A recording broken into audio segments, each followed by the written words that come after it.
in a Oh, there you go. It was in a busy coffee shop in Liverpool Street, which is long gone, but the memory of that conversation is still as fresh. It gave me a real shot of hope for an issue that I've been grappling with for a long, long time, which was to give employees freedom over their pay without turning to payday loans. And for me, payday loans were then, and to some extent still now, the dirty secret of the boardroom. An understood practice that it was happening, but also for a variety of reasons, no one really wanted to tackle the issue. But that's changing slowly, but it is changing.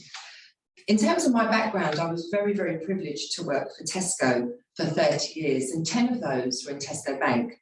And I experienced firsthand the impact that financial wellness had on mental health. So it was important for me, and I made a commitment to myself that I would at some point be in a position where I could make a difference. Today, I'm an org shaker. It's a global HR consultancy firm, and it's there to support and help the HR community really make a difference to their people in a short amount of time, but with the greatest impact. I feel that the word org shaker says it all. It kind of shakes things up. And I'm really privileged to work with some of the world's most experienced HR professionals as we work with organisations to just really help think about things differently. We use AI and some machine learning technology, which has really helped drive the biggest amount of change in the shortest amount of time. So if Org Shakers is the HR community for global transformation in organisations, I have to say that Wagestream is definitely the partner for anybody to have in terms of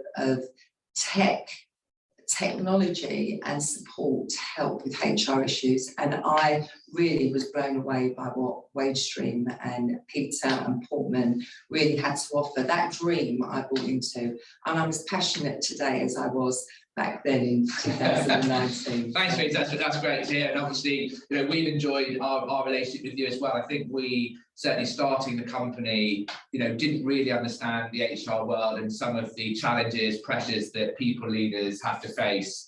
And I think we'll get into some of that today. We've obviously gone on and got a much better understanding of some of those things, but it's clear to us as well when, with the cost of living crisis and pandemic, a lot of the challenges that frontline workforces face won't be the same personal financial challenges that a people leader of a large organisation faces. So I think we'll talk about some of that stuff today and try and certainly get people to leave with an understanding of what they can do to help their workforce, knowing that this is undoubtedly the biggest sort of people crisis of the next 12 months, maybe even longer, that right now is hurting a lot of workforces and frontline workers across the UK. Yeah. So anyway, we can get started, I guess.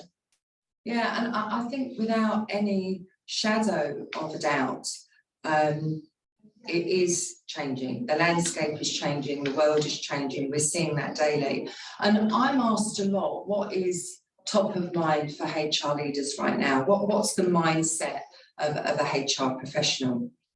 And I think that hybrid working is not going to go away. It's here to stay. Envoy research told us that 77% of companies have already signed up for it. It's multifaceted, there's lots of different layers, and there's lots of complexity, and we have to navigate that. But in doing so, we know that within that 77%, 56% are offering employees the right to tell them when they want to work and how they want to work.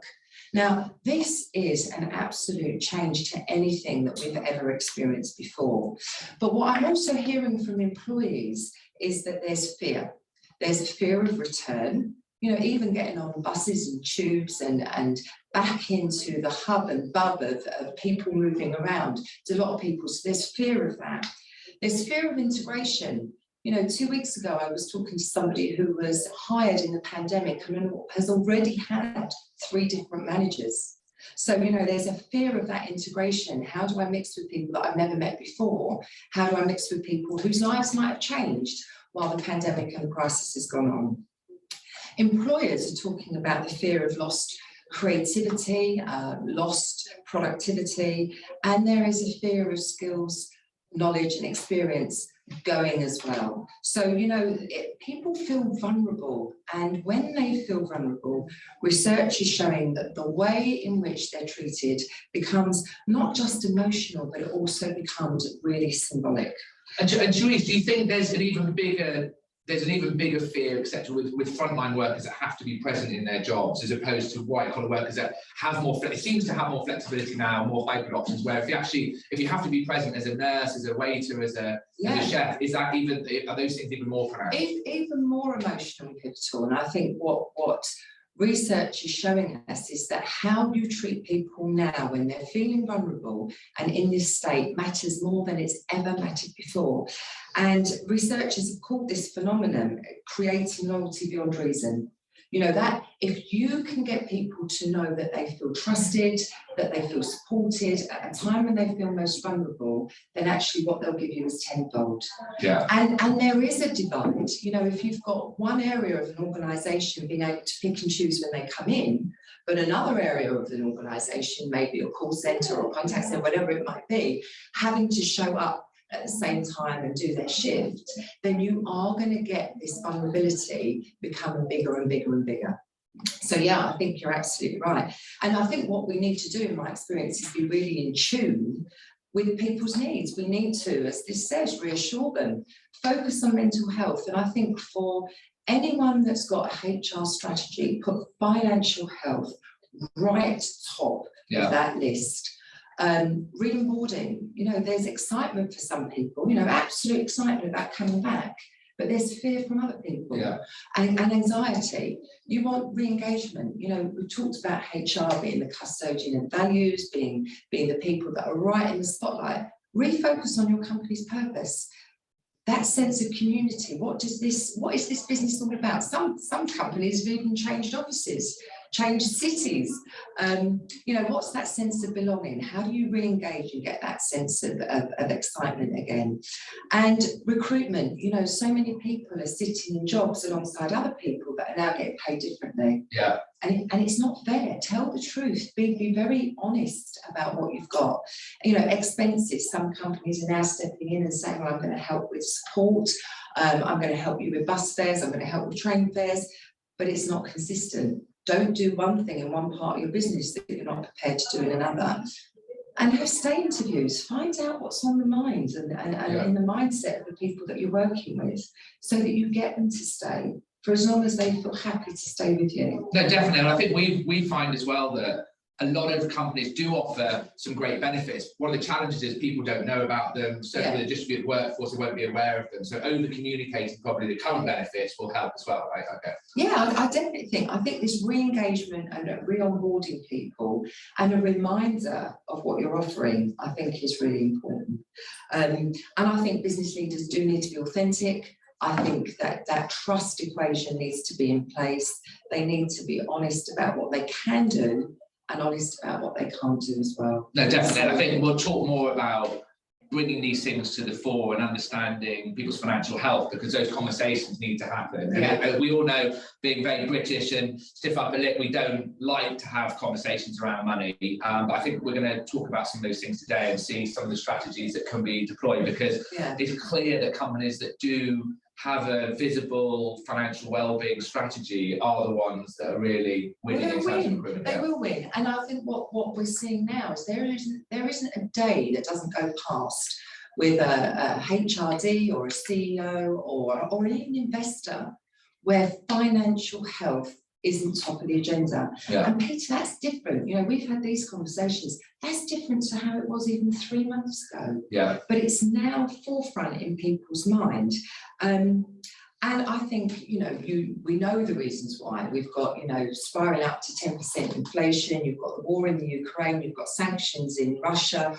All of that costs energy, utility, etc. Even today, you know, we're being warned of a hurricane of financial crisis that's going to give us an impact like we've never seen before.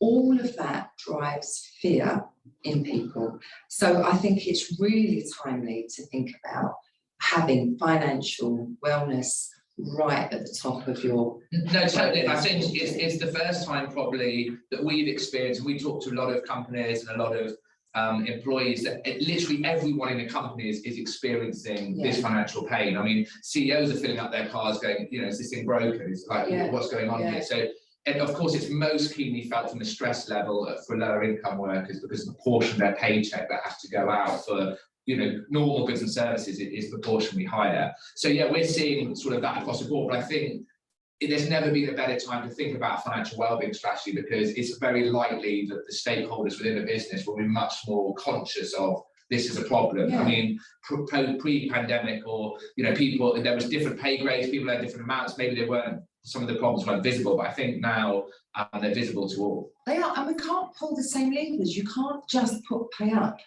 So I think being able to find innovative solutions that can touch everybody across your organisation is a good thing to do. And that's, that's why, as you know, I feel passionate about the technology that's behind Wagestream and what it offers, because I know it's changing people's lives. Great. I mean, you talked to me before about Sarah and other people. I think you should. No, definitely. I mean, definitely. And we've built a product based around a lot of feedback we've got from users. I mean, as you said, when we first met, our initial product really was just giving people control back of their when they get paid, so they wouldn't have to go into debt between pay cycles. And I think what we've learned is we've understood more and more about frontline workers, shift workers, which is primarily the user base for Wagestream, that they get a really raw deal from banks. Banks are just not providing them that demographic with a decent service. And what I mean by that is they get, a lower income worker gets charged more for financial services than a middle income or high net worth, and that is just a completely unfair construct. The reason it happens is because if you are lower income with no savings and with volatile pay because you're on shift and each pay cycle you'll have different amounts going into your account, you're seen as a risk by banks, and therefore they're going to charge you more for services that they give to other people for free. And so we sort of went through a process of engaging with banks, but we've realised now that actually 200 years of banking probably isn't going to change. But what we have realised is employers can play a really, really strong part in actually looking after someone's financial health and having a financial wellbeing strategy. And the way we see employers helping is actually redistributing some of these sort of financial services through employers. And they, of course, employers want to look after their staff. They've got a duty of care for their employee base, and they will in sometimes even pay for these services to be provided because they're such a great benefit. I mean, this is one of the things I'll never forget when we went into a big coffee chain when we first started. We had no idea that sort of frontline workers didn't have access to their earnings information. They were,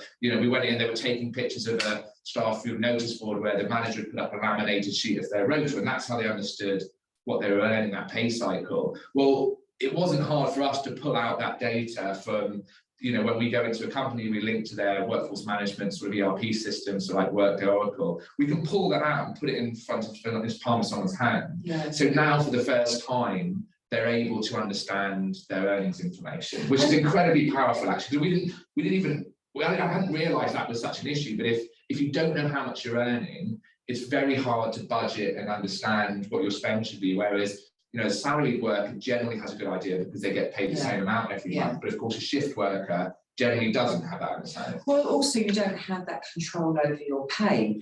And I think that one of the things that technology highlighted is that if you can link the shifts with what you've earned, with how you can control that money, then actually you're putting people in power over their pay, which is incredibly important. I think the other thing for me is that there is a difference between saying, actually, that person's got access to a loan, and you're quite right in terms of affordability. I've known many situations where people really do need a loan and they can't get access to it, which drove them then in the past to payday loans that were short-term fixes with astronomical interest rates that they couldn't afford to pay back. And then people get further and further in debt. I think one of the things for me, understanding earned wage access was really important, because it was a new concept for me, actually, going back all them years. And I think there is still a misunderstanding of what earned wage access is, which I think is definitely, and how it can help people. I think, you know, all those things are good, and we'll talk about some of those myths around flexible pay and earned wage access as well. And I think you're absolutely right with, you know, as we've engaged with our users, and Sarah's a great example. She became sort of the north guiding star for a lot of our products. This was a woman that worked at one of our first clients, which was a large fitness chain, single mother, looking after a family, but also working a number of shifts every month. And the more we got to know her, the more we realised actually she was an amazing budgeter. She understood every penny she had to spend, because she had to have it allocated and, you know, and understood. So I just think it's not true that people aren't able to budget. It's just very, very difficult when you're on a lower income to make all those costs last. And I think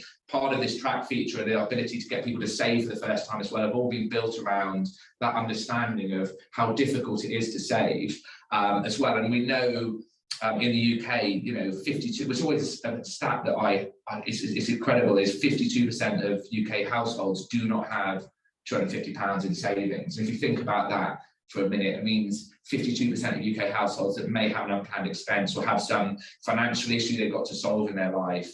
How do you do that if you haven't got savings? Well, then you may have to turn, like you say, to, you know, high cost credit solutions, which again can be detrimental to someone that has the inability to pay those back easily. And then you get to these cycles of debt that again are very hard to recover from. So, you know, this certainly isn't, you know, an advert for Wagestream showing these, but it's showing what we've learned. And I think giving, like you said, giving people back control of their money, and some of that control as well is having a savings buffer. If you have a savings buffer, and we know that 56% more people will save if they have an in-work in employer savings program, right? Because it's easier to do. It can be deducted directly from salary. We round down shifts. It's a very effective way of getting people to save for the first time, and that feeling of control is massively important. So we've often discussed financial stress. Everyone carries a bit of financial stress, and depending on, you know, it can be a lot, it can be large and overwhelming, it can be small, but everyone carries a bit of that stress around. And it doesn't discriminate. You know, we talked about Sarah. There's a Sarah in every organisation, but in my experience, I've worked with people that have been, you know, very well paid, and I've worked with people that have worked right the way through the organisation at every level. Money issues do not discriminate. You know, and I think health education around finance isn't something that you're taught. It isn't taught in schools. It's not taught in education. And certainly, actually, you know, for most people, it's money in, money out. Yeah. So having a tool that can help you, I think it's just so important. No, definitely. And I think you're also right with, you know, banks discriminate against different income levels based on the financial products they give, whereas an employer can launch a benefit and it doesn't discriminate. Everyone has access to it. Everyone that's employed there will have access to those financial tools. And I think that's great from an inclusion point of view, because you're making sure that, you know, you can help every single worker and you're not discriminating against it. Yeah. And I think it's worth going into some of these as well around, you know, if people think about flexible pay, we always like to talk about these up front. There is a myth, I think, and there's a myth that, you know, fixed pay cycles are more responsible.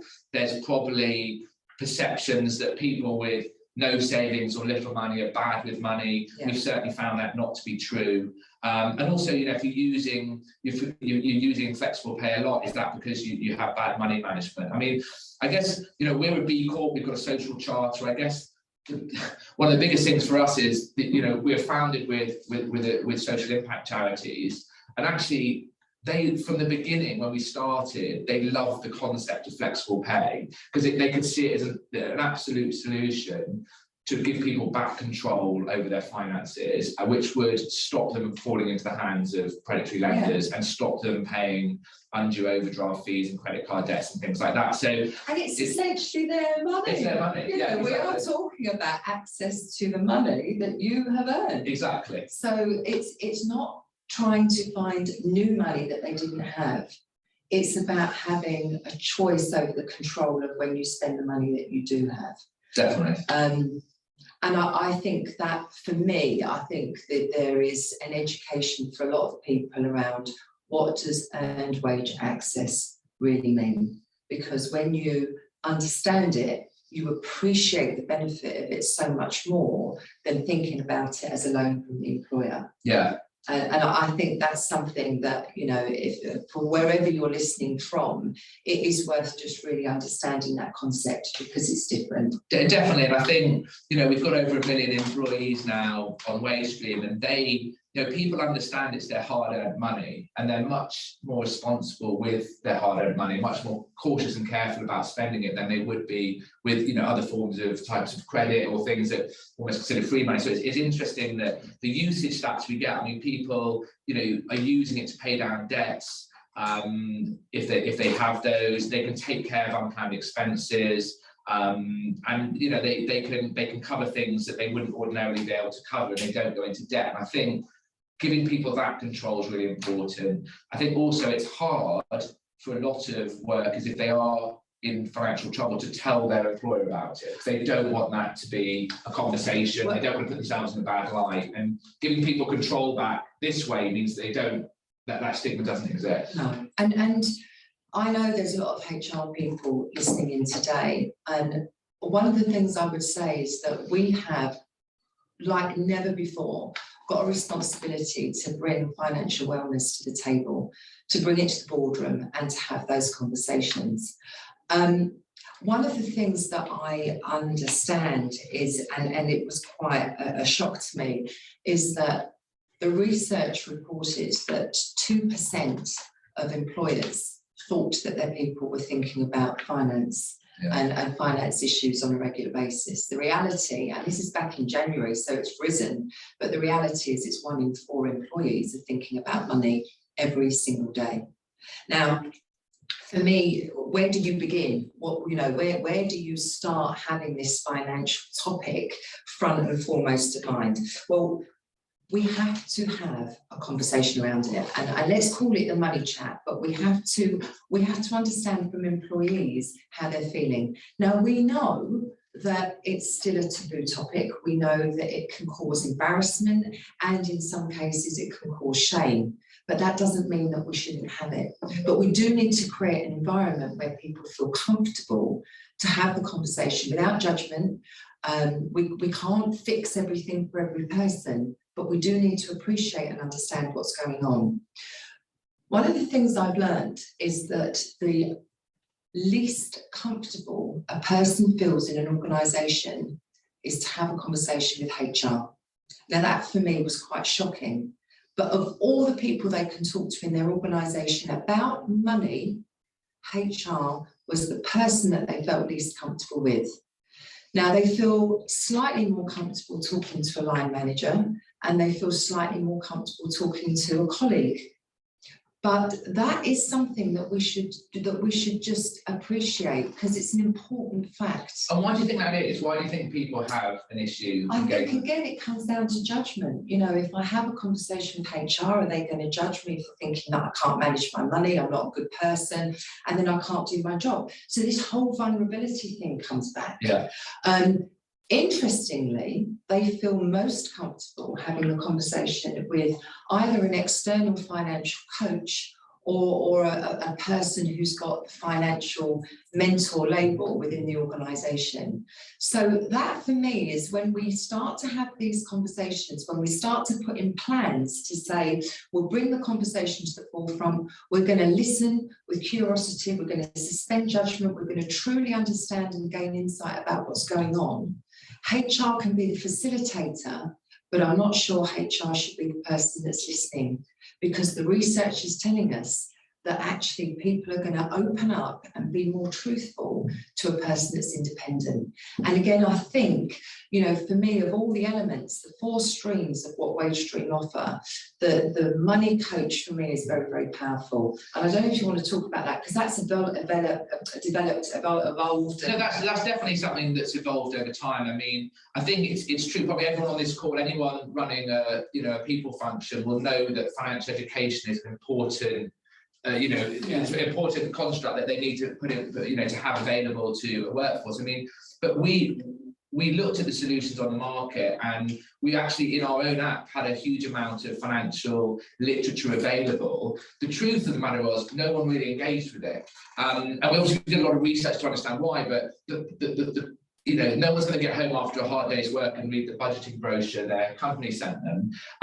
But that doesn't mean people don't have financial questions or financial issues. What was clear is that everyone's issues are personal to them, and they need information about a particular thing at a particular time. And we found by having sort of human coaches in the app through an in-app chat function allowed those questions to be exposed, and we could point them in the right direction. And then you can answer people's particular financial query very quickly. So it's really having that interaction, provided an outlet for people to understand or get their financial issue resolved, and B, we could give them the right information. And I've got to say, about 10 or 20% of times that's happened, it's actually been information the company already had. They just weren't able to surface it, and they didn't understand. So having a human interaction element, like you said, a third party, they can talk to someone in the app. Like I said, it's a human financial coach, but it's not someone they work with, someone that's not their manager, not their HR function. And we've seen it to be incredibly helpful. I mean, we had a guy the other day who worked in a pub chain, had a real issue trying to get a rent deposit. He couldn't actually afford to do that.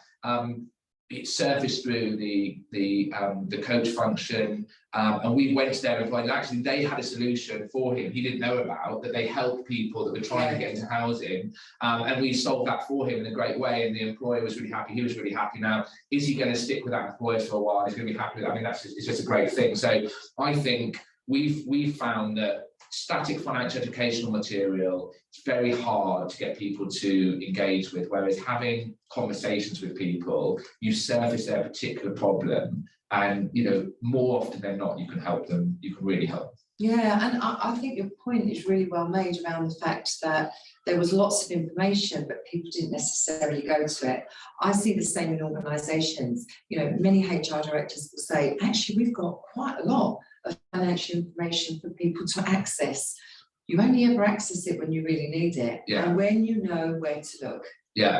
So I think, again, there is this perception gap of we're doing something already, but the reality is people aren't using it. So the theory is great, but I think we have to ensure through listening that we are flexing our needs to meet the needs of the individual. And do you think you've been around, you've worked for a lot of companies and had a lot of experience? You said you've been around a long time. No, said that. Okay. But do you think that, is this a very UK thing that people don't talk about money? Do you think the same thing exists in the US? No, it's global. It's absolutely global. And I think because having a chat with your employer is the stigma as opposed to anyone else, I guess. I think it comes down to any sensitive conversation that you have. You have to be an authentic leader to be able to survive in business today. You have to be a truth teller. And a person is only, it goes back to this vulnerability, a person's only going to open up to you if they trust you.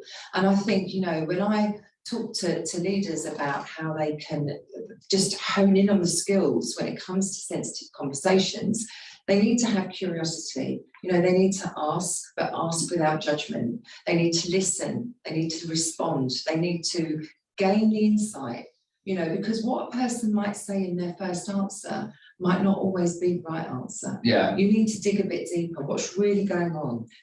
There's different layers to how people feel when they're emotional. And then, you've got to be resilient. You have to keep going to put some of these difficult conversations in front of budget holders in order to get what you need. And so you think if a company now, someone listening to this today, what do they take away? Do you think they need to make sure there is some vehicle that people can talk to, or some type of service that people can actually engage with and talk to about their financial problems? And then obviously what do you do with that information when people, if there is we've got obviously coaching the app, but we just one solution, there's other solutions out there, but you're saying far better if there's a third party involved here because you're reducing all that stigma. But then what do you do with those those obvious issues that will probably surface? I think with every organisation, with every employer, you've got choices. The first thing you have to do is understand what the issues are. and understand the needs of your team and your individuals. You know, I've had some organisations that say, well, I don't think we've got that issue, only to ask some of the questions and find out that the issue is very much alive. Yeah. So I think it starts with the conversation right at the very top with the CEO, with the board. You know, in some cases, it's chairs, investors and shareholders that are getting really passionate about this topic because it's important and it matters. So I think you've got to have a conversation at the top. You've then got to understand the needs of your people, and you can only do that through listening. In my experience, and from what the research has showed us, you know, invite a third party in to be able to help you do that and support you with it. Then gain your insight and then look at what it is that you can afford to do. And I think don't underestimate the power of what technology can play in helping solve some of the HR issues. You know, HR is stepping forward like never before. I think since the pandemic, HR has taken a place in the spotlight where they've never been, quite honestly. And I think that the spotlight is on them. Yeah. And it's going to stay there. But don't be afraid to use technology in order to be able to help solve your issues. Yeah. And that's where I think that, you know, again, Wagestream plays its part. Definitely. And I think, yeah, like you said, the coach function has been really important for us to also understand some of those issues. And, you know, flexible pay is one solution to this, recycling savings program is one solution. But I think you're right, and employers that have give people access to ask those financial questions, don't have that stigma with organisations, will be seen as good employers, right? That's really important, because talking through people's financial pains or talking through their financial stresses is the first stage of trying to understand and trying to help them. Yeah, absolutely. And you know, don't forget that whilst we're concentrating so much in organisations on mental health, financial wellness is playing a pivotal role in all of that. Yeah. So I think that there's a huge amount that organisations can do when they think about where we currently are in this ever-changing landscape. Definitely. Cool. All right, well, we're getting to sort of the end of this section as well. And also, I guess it's important to think, if you do put a financial wellbeing strategy in place, or you're thinking about financial wellbeing strategy, what does it actually mean for an organisation, and is there business benefits for doing that? We definitely know the consequences of not having a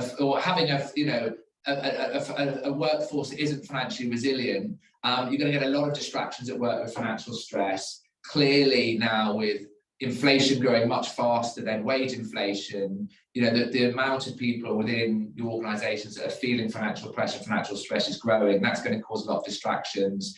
Increased turnover as a result of that is the ultimate type of situation that happens. You know, if people don't feel comfortable in their roles, or they feel very financially stressed in their roles, and absenteeism as well, which I think we're seeing across a lot of sectors at the moment. Not all down, I might add, to financial stress, but definitely it's a contributor. We've certainly seen, you know, when we talk through the companies, we use our technology to implement, you know, good financial wellbeing strategies. You know, we're getting hundreds of thousands of people saving for the first time, giving people control over their money. We're making sure their financial questions are answered through coach. We're giving them visibility of earnings. These do increase retention. You know, people will work for employers longer if they know that their financial health is being looked after. Yeah.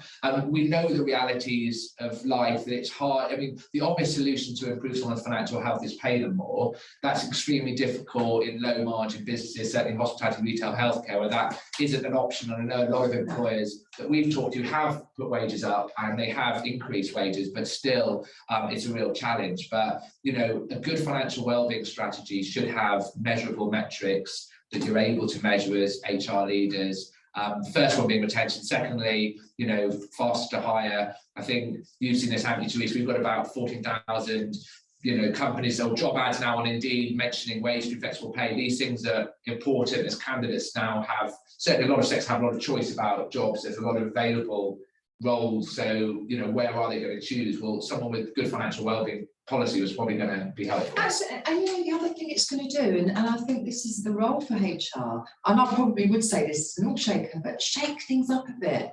Because if you can help in this particular area, motivation is going to go up. people's satisfaction is going to go up, and you are going to get loyalty beyond reason, because people will feel that they've got trust in you as an employer, and they'll stay longer. You know, when a person, I often say this, when a person covers for how they're feeling, and we know that absenteeism goes up, but when they cover for how they're feeling, up to 30% of productivity is lost. Now, if you can do just a couple of things to move that lever and make that better, think about the benefit to your organisation. And you can't underestimate that. And in doing so, you're changing the life of the employees that work. Definitely. And you know, the final line, and also one of the nuances of, you know, EWA was that people that use Wagestream actually do more shifts, and there's an obvious reason for that, because the link between work and financial reward is much stronger. You know, we do a lot of work with the NHS, and a lot of nurses will do overtime shifts, and doctors, they don't get paid for 6 weeks, so their incentive to do that overtime shift is greatly reduced if you have to wait 6 to 8 weeks to get paid. Whereas if you can access the money you've earned, you know, next day or almost immediately, then you're incentive to do more shifts. And I really like that, because it means people actually increase their income, which is fantastic, which is a great way of trying to. Well, you're motivated. You're motivated to do more for your employer because you feel like you're getting something back. Exactly. And that's that whole loyalty cycle. Definitely. And also new starters, a lot of times they'll miss a pay cycle when they first start. They have to wait for pay. Isn't a great experience for them. And it's important that first 4 to 6 weeks of starting a job that they feel it's certainly in control of their finances in that period. So yeah. And I think, you know, my biggest take from today is that to do nothing will mean eventually that you'll lose people, which is something that none of us want to do. So you know, I'm delighted, as I've said, to play some small part with Wagestream. But I think that power of technology, the power to go to change people's lives, just the power to do something is in all our gifts. Yeah, absolutely. Absolutely. I guess who's been our compare today? Is there any questions that have come through? Yes, absolutely. So we have first question here. How can the importance of financial well-being be pitched in the boardroom? And how do you measure financial well-being and the monetary value of it? Yeah, perfect. So you know, we've covered some of that. I think the most important thing is getting the conversation into the boardroom. Now, for some people, they might say, well, actually, where do I start that conversation? Where do I get the information from? Do you know what? Talk to Peter, talk to I. We can help you with that. We can help you get the information that you need. We can give you access to reports that will help you shape the conversation for your sector, for your organisation. And once you get that conversation going, then in terms of solutions or things that you can do, you know, you can be supported with that as well. So, you know, definitely get that conversation in the boardroom first. And then in terms of the benefits. Look, the measure, I think what we just covered with, I think you know, think about, you know, if you're putting in any benefit, whether it's a financial benefit, mental well-being benefit, they have to lead to certain business outcomes, because otherwise that isn't really a benefit, right? It's not you need to, you know, have benefits that actually lead to have great business outcomes, which is really around retention of staff. And I think anyone, you know, when you're looking at financial wellbeing providers, we're one of many. You should always demand that there are tangible business outcomes, and you should be able to measure those. So I think those things are really important. I mean, the attraction, I mean, you touched on attraction, retention, motivation, definitely. And I think, you know, the fact then that you can see satisfaction go up. All of those things are tangible, measurable things that I know the organisations that have put Wagestream in are measuring and monitoring. Absolutely, and we correct, and we send reports every quarter, because those are the things they need to show the board after making a decision on putting Wagestream in. And if you think about, you know, certainly on the like pay is the biggest benefit. Really, it's the biggest benefit any employer gives their employees. I mean, if you don't think that, stop paying people and see how the retention strategy goes. Won't work too well. So building things around pay as well is very powerful. Major benefits. You absolutely expect retention to go up. We, across our base, see about 60% reduction in turnover when you have Wagestream in. It would be similar with other financial wellbeing providers. Great, thank you. We have another question. Do you think financial well-being management should be a core component in an employer brand and employer value proposition to gain a competitive advantage for recruiting and retaining talent? I would say yes. I passionately believe in it. I think that there should be no well-being strategy within an organisation without financial well-being being in the heart of that. I think it's that important. I think it's going to remain important over the coming months and years. And I think that investors looking at businesses and actually employees looking at where they want to work, because it's a choice. Right at the moment, I think there's something like 8 or 10 jobs for every applicant that's looking. So people have got a choice. And what they'll look for is what it is that they're going to get in terms of that deal for working for you. So I think that if you can have something like financial well-being as a lever to show that you care, I think it's very attractive. Definitely, and I think companies that do have good financial wellbeing policies should be proud of them. They should advertise them. They should put them in their industrial. It should be a core part of the recruitment and retention process, and that I think is incredibly important for prospective employees to see that and understand that. And like I said, like we've been saying, we're moving this stigma around money, addressing the issues that are inevitably happening. And so the worst thing people can do is put bills under a carpet or pretend, don't worry, our workforce will get through this. Well, they're not getting through it. It needs to be addressed, and those conversations need to start happening for people to really understand how to help, because the cost of living crisis is not going away anytime soon, and it's going to be a fact of life for the next years to come. Yeah. Great. We've got a question from Zoe in the chat. How much would be the initial setup for a small business of 200 to 250 employees? Good, for Wagestream specifically. Yeah, we've got a small business solution now.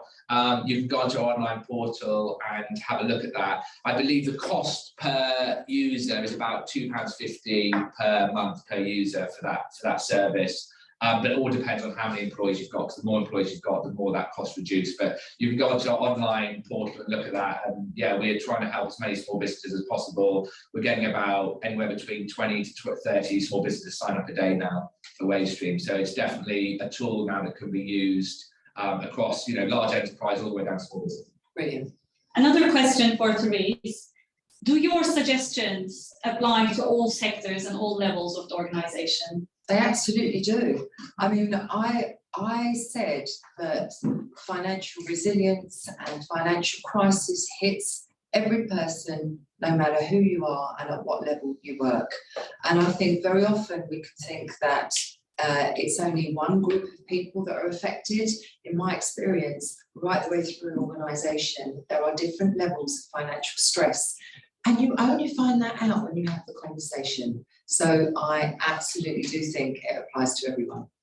Yeah, we've been surprised with, trying to build tools for frontline work low income, but we obviously offer Wagestream to the entire organisation that we work with. And we're surprised at actually some of the, comments and feedback you get from people of all income levels, because sometimes more money, more problems. People do still have issues with liquidity, and they still have financial issues depending. It's more keenly felt probably at lower income range, but it does exist across organisations. Yeah. So no one should be excluded from a financial wellbeing policy. I think No. Strategy, yeah. Great. We have another question just come from the audience. Given what you said about banks not being as friendly to lower paid workers, would an employee using early wage access not give the banks a worse perception if, for example, they're applying for a mortgage? No, that's a great question. So what we didn't go into the specifics of how we use early wage access, but we move money in the company's name. So if you work for Bupa, Green King, Halfords, Travis Perkins, when you get some of your earnings paid to you during the pay cycle, it comes into your account and it will say Halfords on your bank statement. So it's very clear if they want to go and get a mortgage or some form of credit, all that money is coming directly from the employer. It's a very important part of what we do to make sure that no one is unduly punished for taking that money early. So it all adds up to the exact paycheck that they get on their pay slip. And it's all moved in the company's name. So it doesn't come in from Wagestream or third party where, a mortgage, someone assessing your affordability may say, well, where's that come from? It's all come from the employer. So that's a very important part of it. And we actually see people being over time, their credit scores will improve as they're able to pay down their debt and they're able to stop themselves taking credit cards or overdraft fees, which are all seen on an affordability criteria as you know, you're less able to afford things. Yeah. And that's really, really important. So part of our offering is to actually give people better affordability ratings. You're not going into debt. And when you look to affordability, they look at everything that you've got exposure to. And I think it's fair to say that the banks are acutely aware of the crisis that people are in. You know, there is a charter of treating customers fairly, but there has in the past been a one-size-fits-all, and I think that, you know, banks are grappling with this issue too in terms of what they can do to start being a lot more flexible, and we're already seeing products available on the market. So it's not all bad from banks, but it has in the past been a one-size-fits-all approach. And I think, to be honest, businesses will probably say that we've had a one-size-fits-all approach to our employees as well. But times are changing, and I'm glad to say that people are being innovative around solutions that can help. Yeah, and sorry if anyone's from back, I didn't mean to unduly criticise banks. No, I just had to be a banker. No, absolutely, fantastic bank. But I think from a financial point of view, we're not looking at individual credit risk, which is what banks do when they look at often financial services. We transfer that risk to the corporate, and we're looking at corporate risk. Now, you know, is an NHS trust going to go under this pay cycle? Not unless Boris is really messed up. So very, very low risk for us, and therefore we can offer financial products to employees of that corporate entity almost for nothing. And that's the really important distinction. So it's a completely different risk profile for what we do, and it means we can provide these services to employers almost for nothing. Yeah. That's all the questions for now. Well, Therese, thanks very much for joining. It's great to see Thank you you. and have you again. And yeah, it's been a long way since Liverpool's Street Station. It certainly has. We've had a few coffees in between. We've had a few coffees in between. Yeah, the world's changing. I thought we'd wake up with a new Prime Minister this morning, but no, you know, that's the way the world works. It's still there. But thanks everyone for joining. Thanks for your time. Great to meet you all. Thank you. Bye.